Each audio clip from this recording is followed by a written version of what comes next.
Et salut tout le monde. Alors aujourd'hui, on va faire une vidéo pour vous montrer comment j'utilise Visual Studio Code pour modifier mes sites en ligne avec une partie en local sans passer par le logiciel SFTP ou quoi. Je fais ça depuis assez longtemps, c'est vraiment pratique, surtout quand on doit compiler des thèmes avec Node.js sans envoyer les nodes modules. Quand on doit modifier 2-3 petits fichiers, on n'est pas obligé d'ouvrir la SFTP, télécharger le fichier, le modifier, le réenvoyer. Donc je vous montre tout ça, on va utiliser Visual Studio Code, donc un éditeur gratuit, et un petit plugin de Visual Studio Code qui s'appelle SFTP. Allez, je vous montre tout ça. Alors, donc, je vais vous montrer comment ça marche. Donc on va reprendre le même site que la dernière fois qui est dev2prod.fr.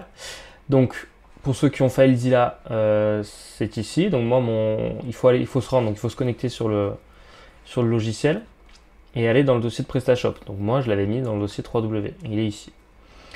Donc pourquoi on utilise cette technique? Cette technique, elle est très pratique parce qu'en temps normal, qu'est-ce qu'il faut faire? Il faut, par exemple, si on veut mettre en mode debug, il faut aller dans le dossier config, télécharger le fichier, l'éditer, le renvoyer. Donc alors moi j'aime pas du tout FileZilla, je passe pas par là, je passe par Transmit, qui est un logiciel payant sous Mac. Donc je vais vous montrer, c'est la même chose avec FileZilla, il faudra juste le programmer, mais bon, on va voir comment ne pas passer par là justement. Donc en gros, si je voulais directement mettre en ligne, mettre mon mode debug sur mon site en ligne, je vais éditer mes fichiers direct, donc je vais dans config et define.inc.php. Donc là je l'ouvre, VS Code va me l'ouvrir. Bien entendu, c'est pas le bon. Ah oui, non, c'est celui-ci, pardon. Donc là, on passe false à true. Je sauvegarde et du coup, bon, Transmit, lui, il fait le taf tout seul. Il m'a bien envoyé le fichier automatiquement. Donc là, mon site, il est en ligne. Donc cette technique, c'est déjà pratique. Mais on va voir comment éviter justement de passer par là, surtout si je veux rechercher un fichier, parce que rechercher par là c'est assez compliqué et c'est long. Et là on va voir que la technique que j'utilise va utiliser toutes les ressources de l'IDE, donc de Visual Studio Code, et ensuite on va pouvoir mettre en place plein de choses, notamment pour compiler le thème classique par défaut. Alors, il y a une petite extension à installer qui s'appelle SFTP. Vous voyez, quand on tape SFTP, c'est la première, donc il faut aller dessus et vous cliquez sur installer et après vous n'avez plus rien à faire. Ensuite, on va ouvrir un dossier. Alors on va créer un dossier, je vais le mettre sur le bureau pour faire simple. Bureau, où te caches-tu? Voilà. Bureau, hop, nouveau dossier et je vais appeler dev2prod.fr. Donc ça c'est toujours, je mets toujours le nom de mon site, voilà, et j'ouvre le dossier. Mon dossier est vide, on peut le voir ici. Il m'a juste créé un dossier VS Code, où là, pour ça, c'est une extension qui me gère ça, mais vous, il va vous créer ça aussi. Ensuite, on va lancer. Alors, moi, je fais, je pense, c'est commande Shift P. Donc, c'est pour exécuter une commande. Vous tapez SFTP et vous SFTP .config comme ça. Hop, vous allez cliquer et il va vous générer un fichier JSON pour la connexion au serveur. Alors, il faut rentrer plusieurs choses. Donc là, name, vous mettez un peu ce que vous voulez. Host, donc moi c'était ssh dev to prod.alwaysdata.net. Protocole, on va laisser sur SFTP. Port 22, username. Donc moi c'était user, donc l'utilisateur qu'on avait dev2prod, c'était remote pass. Donc ça c'est le chemin où est stocké votre site. Donc là, je sais pas trop moyen de le voir, mais en gros, moi il est dans /home /dev2prod /3w. Si je vous montre avec FileZilla, c'est un peu plus clair pour vous. Si vous êtes en SFTP, il va vous le dire. Je me connecte dessus. Vous voyez, c'est celui-là. Donc en fait, quand on rentre dans le 3W, c'est celui-là exactement. /home /dev2prod /3w. Ok, donc là déjà, ça devrait marcher. Donc si je fais ça, si je sauvegarde déjà, je vais pouvoir en fait télécharger juste les fichiers que je veux, pour pouvoir les modifier et les envoyer. Pour que ce soit de manière automatique, il va falloir mettre un mot de passe. Donc moi, je vais bien entendu le masquer. De toute façon, c'est un compte de test, donc c'est pas très grave. Donc password. Hop, et vous mettez votre mot de passe. Alors moi, c'était celui-ci de mémoire. Tchac. Voilà. Upload on save true. Donc ça veut dire que quand on va sauvegarder, ça va télécharger le fichier automatiquement. Ok. Ça. Donc du coup, je vais créer juste les dossiers que je veux utiliser pour coder. Donc en temps normal, je fais new folder. Donc moi, j'utilise toujours le dossier config, c'est pas obligatoire. New folder, dossier thème. Donc ça, quand je code les thèmes, c'est très pratique.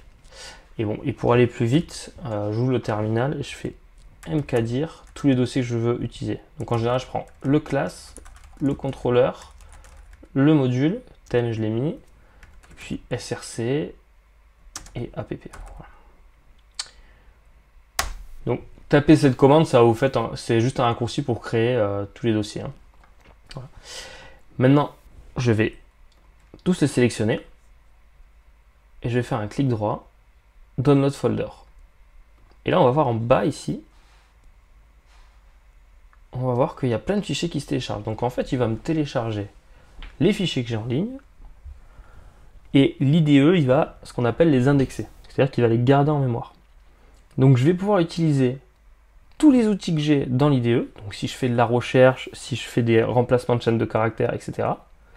Et quand je vais les sauvegarder, ça va les envoyer automatiquement sur le serveur.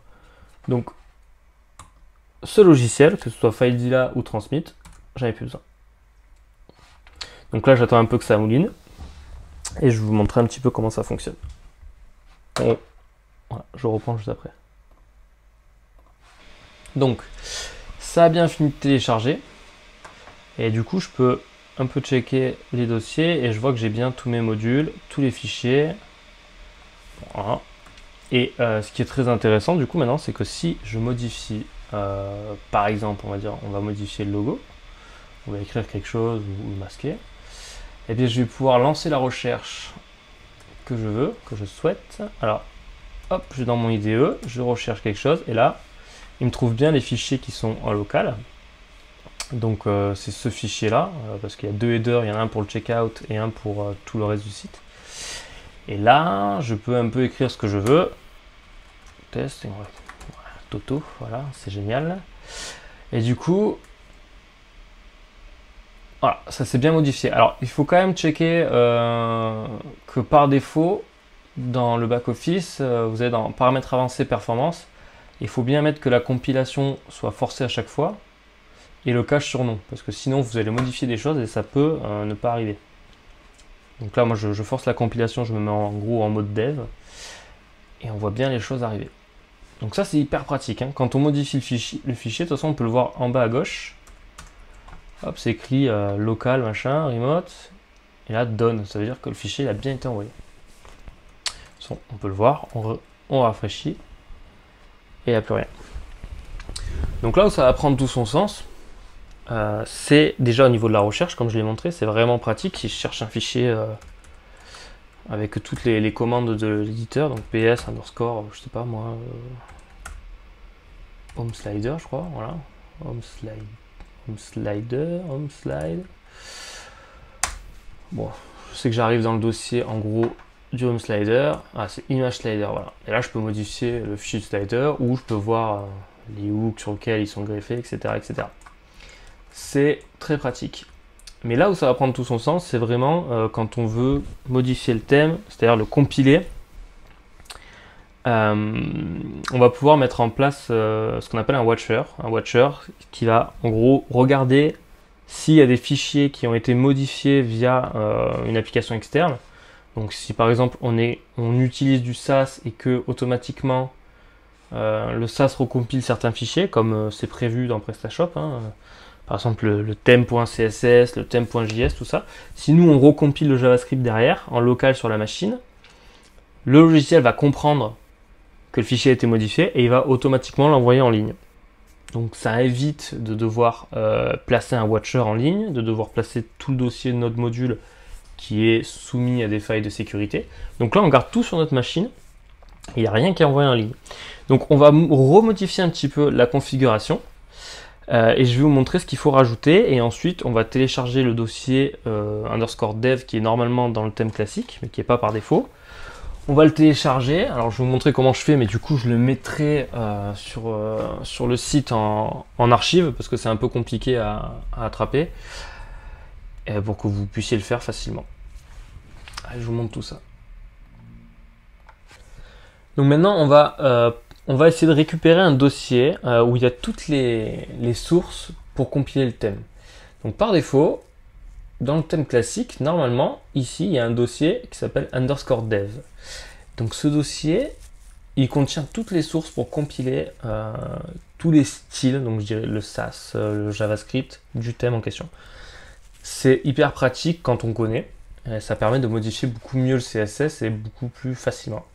Sauf que par défaut, il n'est pas présent. Donc il faut aller sur GitHub, PrestaShop/PrestaShop.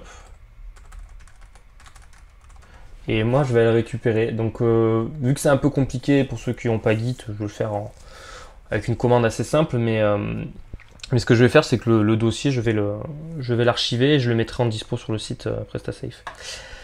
Donc là, on est sur la branche Develop. Donc, si on va dans Thème, Classique, nous, c'est ce dossier-là qui nous intéresse. Vous voyez, il y a toutes les sources. Donc, je vais le récupérer. Alors, du coup, je vais cloner PrestaShop. Alors, je vais me mettre...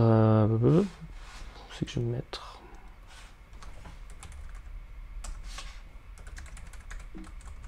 Alors, je vais mettre sur le bureau. Je vais faire git clone. Voilà, ça va le mettre dans le dossier PrestaShop, oui.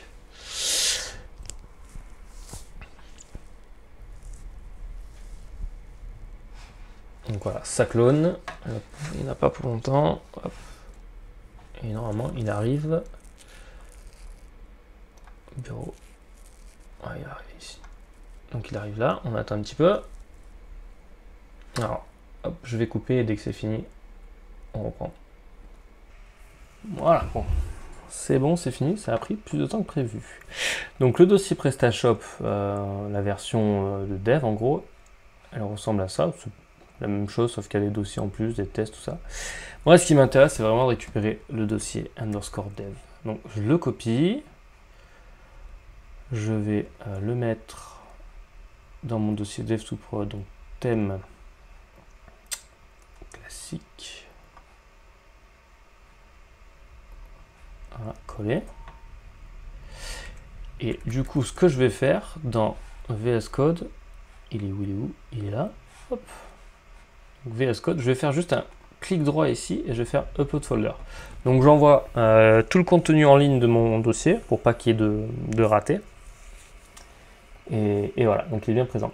Donc ce qui est pas mal, c'est que si vous modifiez en ligne ou quoi que ce soit, vous pouvez faire un clic droit sur un dossier et faire un 5 local remote. Donc ça, c'est pour synchroniser le local sur le en ligne.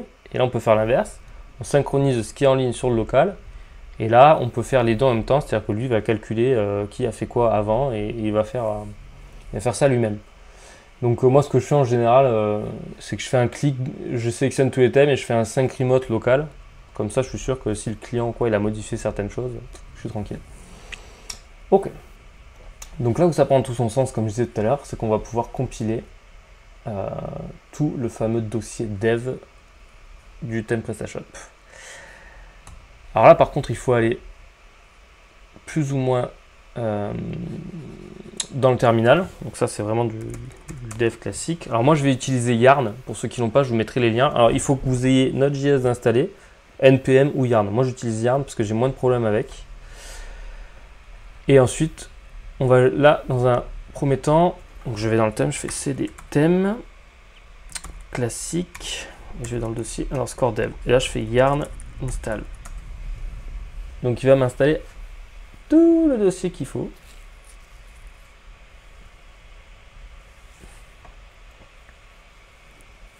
Donc, pareil, je vais couper parce que ça risque de mouliner un petit peu. Voilà, ça a fonctionné. Alors, j'ai eu 2-3 petits soucis entre temps. J'ai dû mettre Node.js à jour et Yarn aussi. Donc, je vous mettrai les manipulations et des liens. Mais du coup, ça s'est plutôt bien passé. Alors, on va juste remodifier maintenant notre script qu'on a fait plus haut ici dans le sftp.json pour mettre en place déjà le watcher et pour qu'il ignore des fichiers aussi, les fichiers Git, les fichiers VS Code, pour qu'il évite d'envoyer tout et n'importe quoi sur le serveur pour des raisons de sécurité. Alors, on va rajouter le watcher. Alors, je vous mettrai toute la config que j'utilise en temps normal. Donc, le watcher ici, donc j'ai dit qu'il regarde en fait les fichiers JS, CSS et map. C'est pour notamment pour le CSS. Auto-upload true, auto-delete true. Donc ça c'est, il les envoie automatiquement, oui, et il les supprime automatiquement, ok. Et ensuite, je vais mettre un ignore, donc pour ignorer certains fichiers. Donc tout ce qui est dans les dossiers VS Code, DSTore pour les Mac. Bon, celui-ci, je ne sais plus, c'était pour un projet, mais je ne sais plus pourquoi j'en ai besoin. Tout ce qui est Node Module, Git, et tout ce qui est fichier JSON pour certains plugins. Alors, Unupload Unsafe, on a mis à true. Vous avez plusieurs options aussi. Vous avez le Download on Open. Donc vous pouvez dire que quand vous ouvrez un fichier, il va automatiquement le télécharger pour le mettre à jour automatiquement. Donc ça, je ne le mets pas. Et le sync mode. Hop, hop. 5 modes full. Alors ça, c'est un mode de synchronisation. Il y en a plusieurs dans la doc. Honnêtement, après certains tests, j'avais opté pour celui-ci. Je ne serais plus vraiment capable d'expliquer à quoi ça correspond. Donc je mets à jour. Voilà. Et maintenant, je retourne dans le terminal. Je vais nettoyer un peu tout ça. Et alors, soit on peut lancer les scripts, c'est-à-dire yarn run. Alors normalement, c'est watch, si ma mémoire est bonne. Ouais, c'est bien ça. Ok. Donc là, il est en train de me construire tout ça. Et voilà. Et là, du coup, vous voyez en bas à gauche, déjà, il m'a compilé le thème et thème.js et thème CSS qui ont été uploadés automatiquement. Donc là, ce qui est intéressant, c'est que je vais pouvoir modifier vraiment le cœur du thème.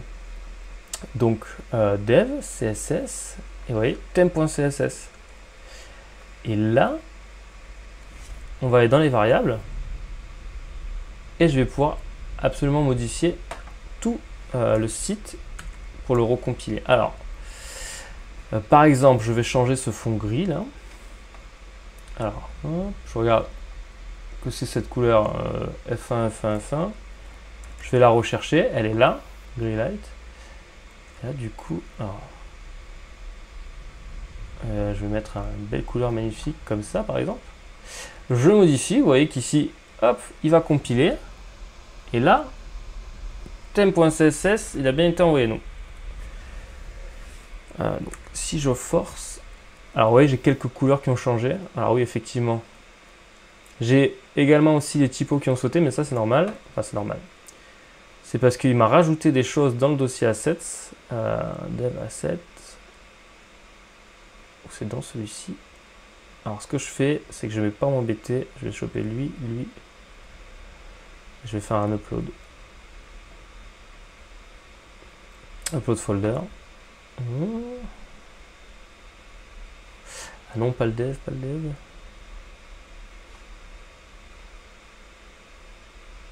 Voilà. Et là, j'ai pas mal de choses fonctionnelles. Alors, pareil, je vais rechercher ce background là. Il est là. On va mettre une autre couleur un peu dégueulasse. Tac, on va modifier. Alors, ça compile. Voilà, ça me l'a envoyé. Et voilà.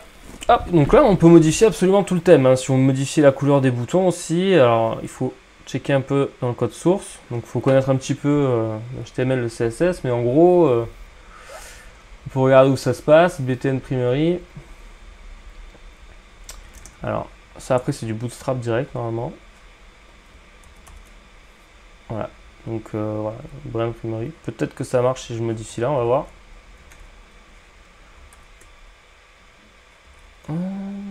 Oui, donc ça a bien fonctionné. Donc voilà, vous avez les bases pour modifier absolument tout votre thème, sans passer par un logiciel FTP, tout en restant en local, mais à la fois en remote, parce que c'est quand même plus rapide en remote sur le local. Et voilà, donc si vous aussi vous avez des techniques comme ça, n'hésitez pas à les partager en commentaire. Et on essaiera de faire un article assez conséquent sur tout ce genre de techniques qui font gagner du temps. Donc ça marche sur du PrestaShop, mais ça marche sur du WordPress, ça marche sur du Laravel, enfin sur toutes des applications web. Il n'y a pas de problème. Voilà. Donc n'hésitez pas à partager, à commenter, et merci d'avoir suivi.